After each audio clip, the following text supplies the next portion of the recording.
ओइ हिजो तैँले मगर गाउँमा काइलीमाथि हातपात गरे हो कि लवन? कहिले देखा हो? होइन, यसले देखेको। यसले के देख्छ? आफै मातेर लरक लरक गर्दै उल्लो भित्ता र पल्लो भित्ता गर्दै निराएको थियो। कहिले के गर्दै थियो त्यसले बताउँछ अब।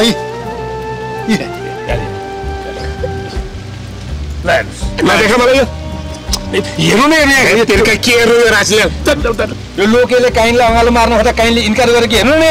राम राम राम नदेखा भन्छु।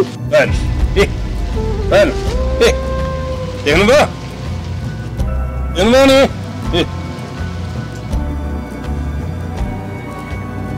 अब त तपाईँहरू सबैलाई थाहा भयो होला नि होइन? के हो लोके? गाउँको चेलीबेटीमाथि हातपात गर्ने? कसले गर्यो हातपात? जे पात होइन बोल्नुहोस्।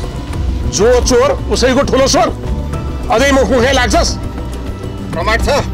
अनि यो मोबाइलमा भएको फोटोहरू चाहिँ के नि? सबै अपराधीले भन्ने यही हो लोके। अब तँ यो गाउँ छोडेर जान्छस् कि प्रहरी बोलाऊ?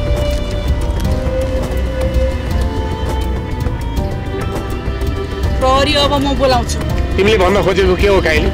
तिमी ठिक समयमा आइपुग्यो काइली। हिजो तिमी माथि यो अपराधीले के गर्यो सबै खुलस्त भन्थ्यो। हराउनै पर्दैन नि। गाउँ समाज सबै भेला भन्छ। हामी सबै तिम्रो साथमा छौँ काइली, नडाटी भन ल। तिमी माथि अन्याय भएको छ भनेरै तिमीलाई न्याय दिलाउन यो भेला बोलाएको। यदि यो भेला मलाई न्याय दिनलाई गर्नुभएको थियो भने मलाई किन खबर भएन? डराउनु पर्दैन काइली, तिम्रो पक्षमा हामी छौँ। सारा गाउँ समाज छ। अनि हिजो लोकेले तिमी माथि गरेको अपराधको प्रमाण पनि हामीसँग छ।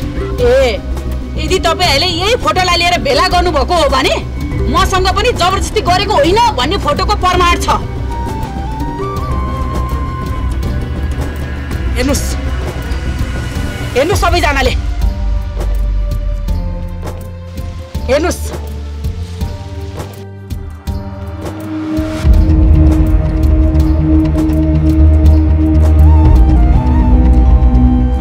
हेर्नुहोस् यो फोटो राम्रोसँग तपाईँहरूले यही फोटोलाई पछाडिबाट खिच्दाखेरि नक्कली प्रमाण बन्यो होइन? ए कुरा यस्तो पो रहेछ। त्यही त आफ्नै गाउँमा केही गर्छु भनेर फर्किएका युवाहरूलाई के उदी खेदा गराउने गाउँलेहरूले। कस्तो विकृति आयो भने नि यो गाउँ समाजमा। जाऊ घरतिर मेलापात गर्नुपर्ने घरमा बित्था पनि यहाँ अल्मा ल्याएर।